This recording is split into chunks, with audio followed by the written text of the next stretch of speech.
Jeff, tell us about some of the current projects of VAW. The biggest project right now IVAW is working on, we're about to launch our first ever national campaign. It launches October 7th, 2010, and it is called Operation Recovery, Stop the Deployment of Traumatized Troops. And we realize that the soldiers, our constituency, our brothers and sisters, our community is being traumatized over and over again. It's not just the initial trauma that they face in their first deployment of war, but the fact that they're traumatized over and over and over again. We just saw a suicide in Fort Hood of a soldier who just did 4 tours. 4 tours. That's a service member who has faced trauma over and over and over again and never should have been redeployed. Now, how widespread is this problem? What are the numbers?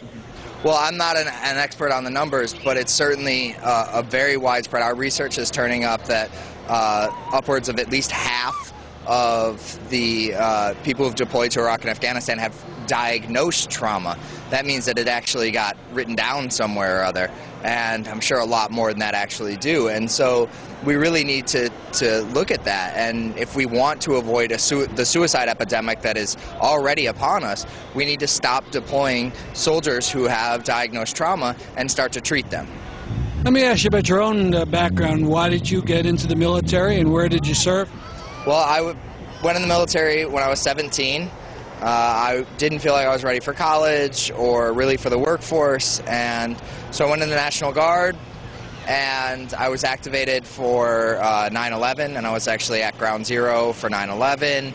I was activated to go to Iraq as well, and it was while I was in Iraq that I found Iraq Veterans Against the War, and I started emailing Iraq Veterans Against the War, and I've been involved ever since.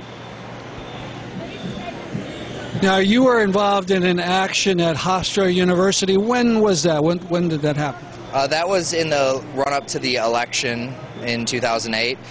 It was the final debate between Barack Obama and John McCain, and we were there wanting a simple question asked. We wanted the moderator to ask one question from veterans to each one of the candidates.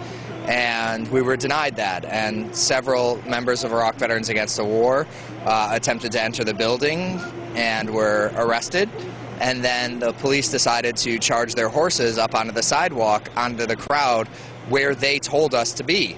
They told us to go onto the sidewalk, so we did. Most of us had no intention of being arrested or even wanting to risk it. The police at the time decided to charge us with horses while we were on the sidewalk. One of my good friends, Nick Morgan, an IVAW member, had his face stepped on by a horse and crushed part of his face. He now has a titanium plate in his face instead of the bone because the horse literally crushed his face, and then he was handcuffed and thrown onto a bus with other people who were arrested. He wasn't given proper medical care. Even when he was taken to the hospital, they didn't give him proper medical care. They didn't give him an x-ray, an MRI, any of that. They put a Band-Aid over the open wound that should have had many, many stitches and sent him along on his way. Were there arrests of your people? There were 15 arrests that day. And what happened with these cases? They were all dismissed. Wow.